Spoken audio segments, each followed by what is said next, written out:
Assalamualaikum warahmatullahi wabarakatuh. Baiklah, kami di sini dari kelompok 4 yang terdiri dari saya sendiri, Wulandari Febri Natasya, dan rekan saya Karunia Solihah Septiani. Kami di sini akan mempresentasikan tentang materi mitokondria, transport elektron, pompa proton, kloroplas, dan fotosintesis.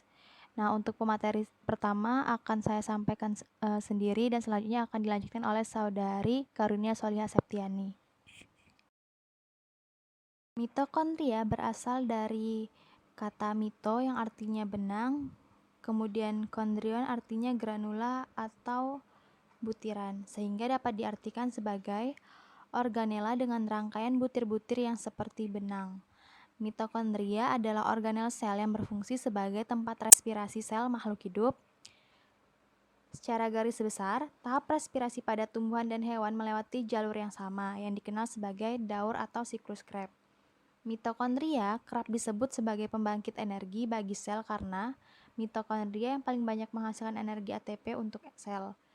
Mitokondria berisi sejumlah enzim dan protein yang membantu proses karbohidrat dan lemak yang diperoleh dari makanan yang kita makan untuk melepaskan energi. Pada struktur mitokondria, setiap mitokondria mengandung membran luar dan membran dalam. Membran luar menutupi mitokondria dan bertindak sebagai batas luar. Membran dalam berlekuk-lekuk atau mengalami invaginasi dan disebut dengan krista. Pada beberapa sel, seperti sel hati mamalia, krista sangat panjang dan memotong sepanjang diameter mitokondria. Pada sel tumbuhan, krista lebih ditujukan untuk memperluas permukaan membran yang penting untuk respirasi aerob. Nah, pada sel tumbuhan ini krista lebih berbentuk tubular. Pelipatan membran dalam ini ditujuan untuk memperluas permukaan membran yang penting untuk respirasi aerob.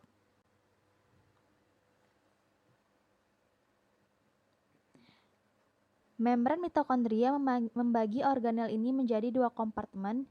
Yang pertama adalah matriks yang berada di tengah dan ruang antar membran yang terdapat antara membran luar dan membran dalam. Matriks berbentuk gel untuk kandungan protein lebih dari 500 gram per mili. Memerlukan banyak ATP dalam jumlah banyak, misalnya sel otot jantung. Nah, selanjutnya di sini ada transfer elektron atau bisa juga disebut dengan transfer elektron. Merupakan proses produksi ATP atau energi dari NADH dan FADH2 yang dihasilkan dalam glikolisis, dekarboksilasi oksidatif, dan siklus Krebs. Transfer elektron ini jadi di membran dalam mitokondria yang dibantu oleh kelompok-kelompok protein yang terdapat pada membran tersebut. Dalam transfer elektron, oksigen berperan sebagai penerima elektron terakhir yang nantinya akan membentuk H2O yang akan dikeluarkan dari sel. Disebut dengan transfer elektron karena dalam prosesnya terjadi transfer elektron dari satu protein ke protein yang lain. Elektron yang ditransfer berasal dari NADH dan FADH2 yang telah terbentuk sebelumnya. Elektron akan ditransfer dari tingkat energi tinggi menuju tingkat energi yang lebih rendah sehingga akan melepaskan energi yang akan digunakan untuk membentuk ATP. Pada membran dalam mitokondria terdapat kompleks protein 1, kompleks protein 2, ubiquinon, kompleks protein 3, sitokrom, dan kompleks protein 4. Elektron akan ditransfer ke masing-masing protein untuk membentuk ATP, sedangkan molekul O2 akan berperan sebagai penerima elektron terakhir yang nantinya akan berubah menjadi H2O. ATP akan dihasilkan oleh enzim ATP sintase melalui proses yang disebut kemiosmosis. Nah, tahapan dari transfer elektron sendiri adalah yang pertama, NADH akan melepaskan elektronnya kepada kompleks protein 1. Kemudian peristiwa ini membebaskan energi yang memicu dipompanya H+ dari matriks mitokondria menuju ruang antar membran.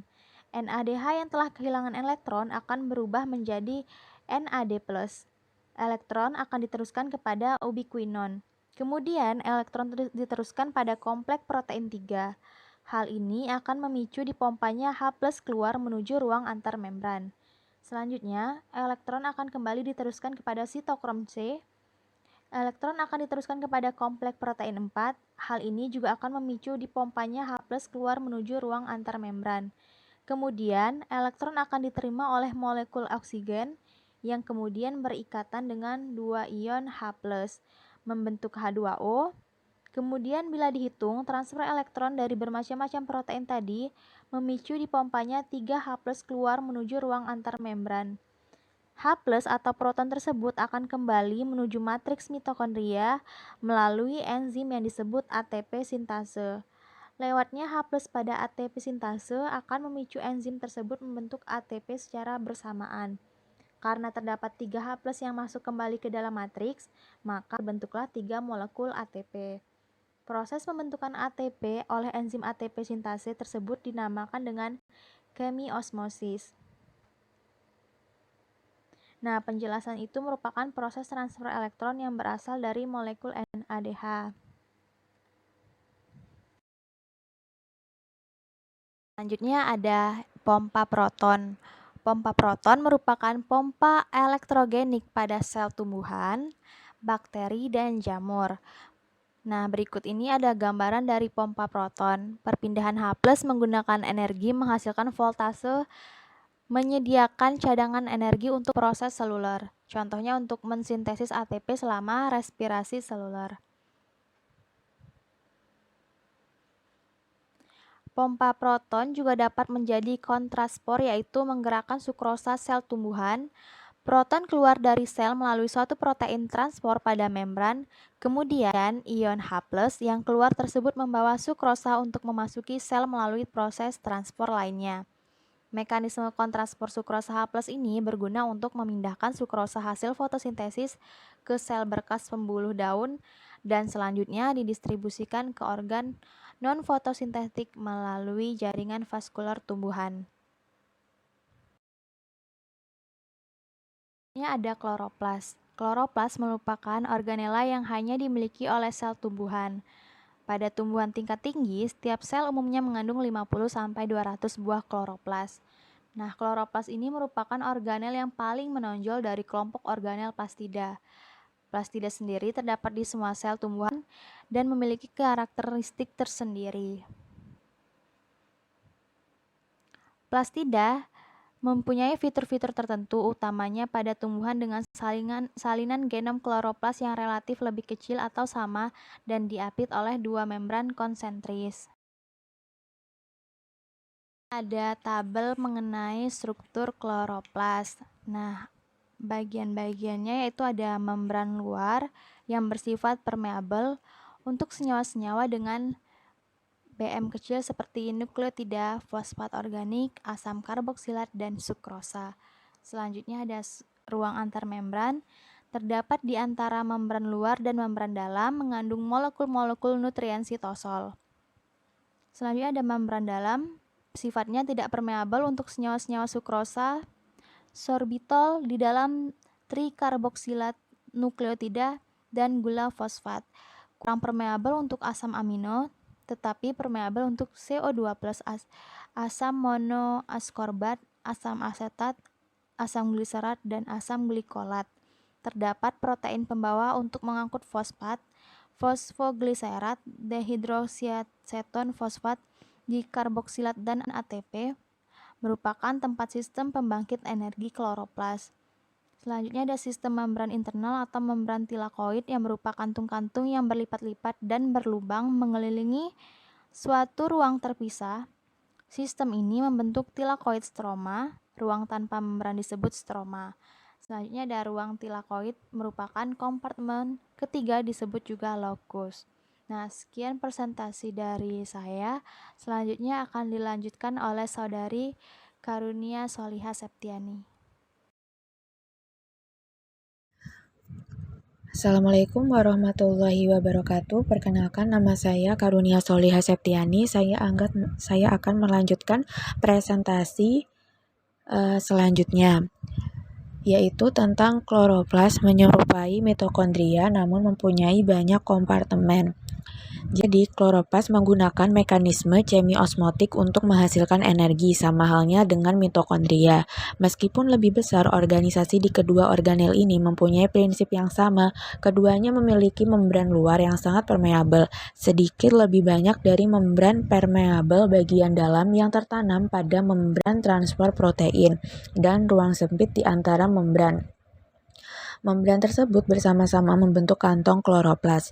Membran bagian dalam memiliki bagian yang besar, yang disebut dengan stroma, yang dianalogikan sebagai matriks mitokondria dan mengandung enzim metabolisme. Seperti mitokondria, kloroplas juga memiliki sistem genetik dan genom sendiri.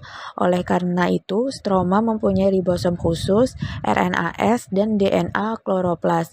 Namun, terdapat perbedaan penting antara organisasi pada mitokondria dan kloroplas.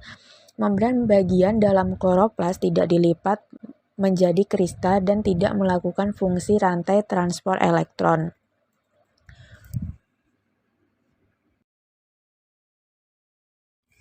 Baiklah, selanjutnya adalah tentang kloroplas menangkap energi matahari dan mempergunakannya sebagai bahan bakar.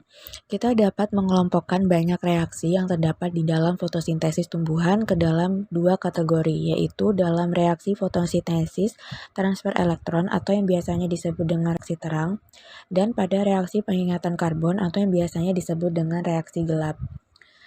Pada reaksi fotosintesis transfer elektron, energi berasal dari cahaya matahari yang memberikan elektron pada pigmen zat hijau daun klorofil, yang memungkinkan elektron bergerak ke rantai transport elektron di membran tilakoid dalam banyak cara serupa.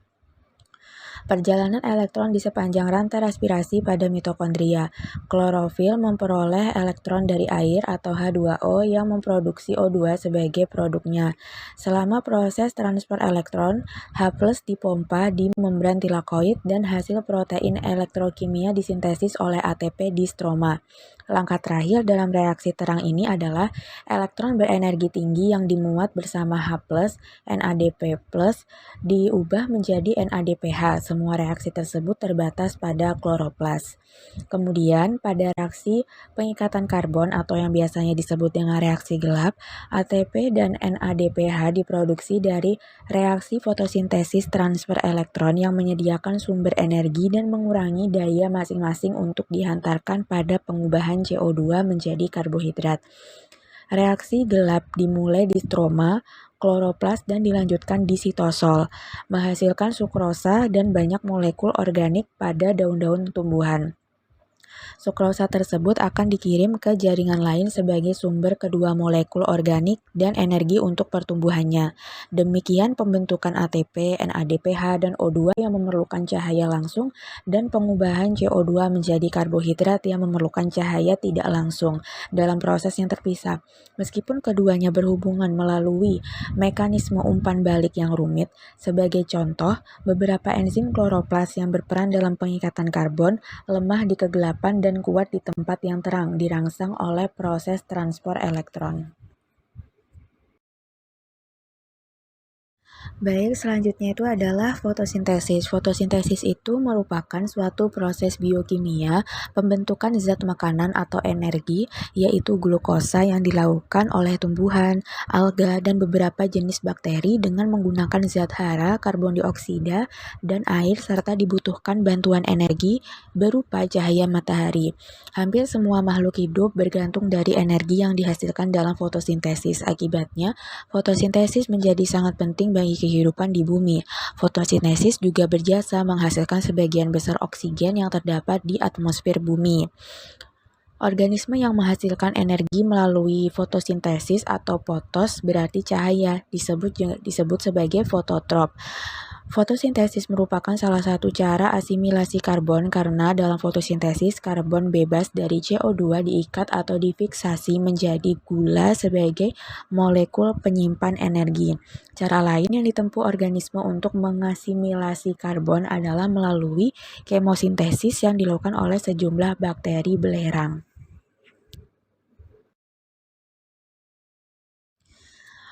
Selanjutnya adalah proses terjadinya fotosintesis.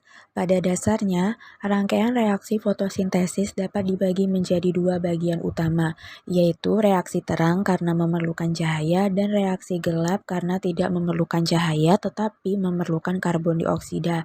Reaksi terang terjadi pada grana, sedangkan reaksi gelap terjadi di dalam stroma. Reaksi terang adalah proses untuk menghasilkan ATP dan reduksi NADPH2. Reaksi ini memerlukan molekul air.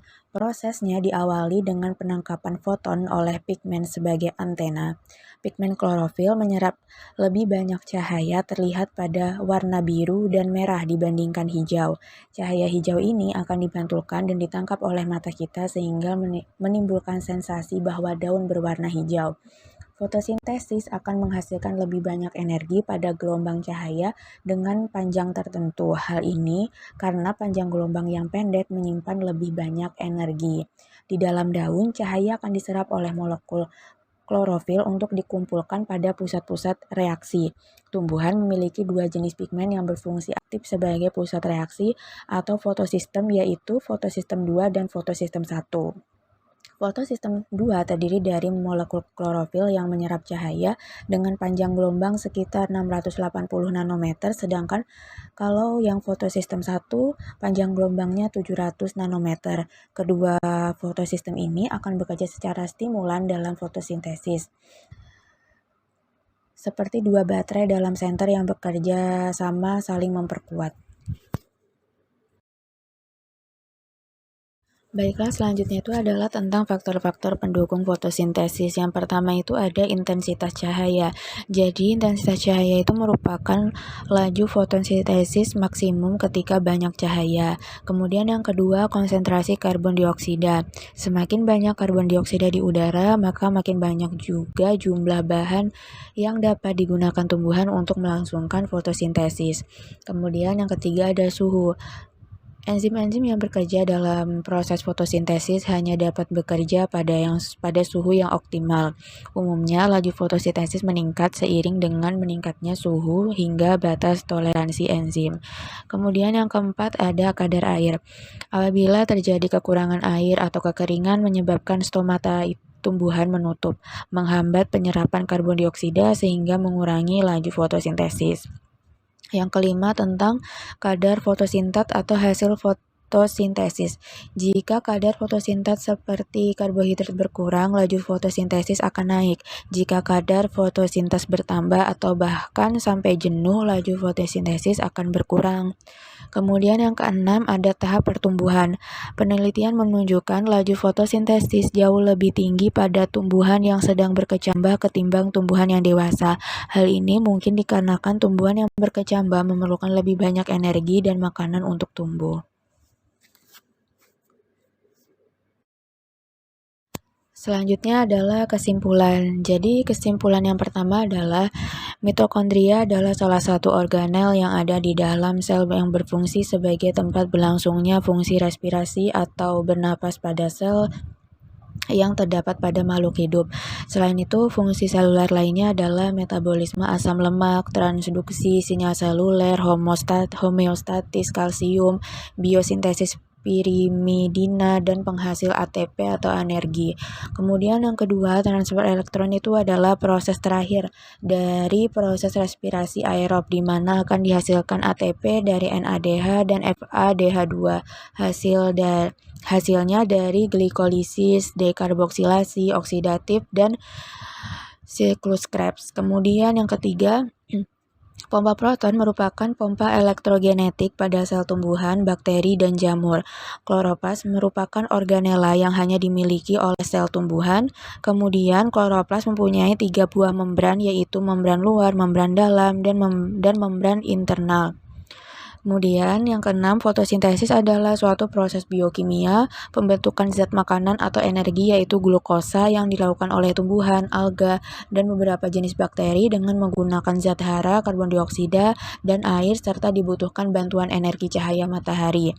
Kemudian yang ketujuh, proses terjadinya fotosintesis ada dua, yaitu dengan cara reaksi gelap dan dengan reaksi terang. Kemudian Yang kedelapan, terakhir, faktor yang mempengaruhi fotosintesis yaitu intensitas cahaya, konsentrasi, karbon dioksida, suhu, kadar air, dan kadar fotosintat atau hasil fotosintesis.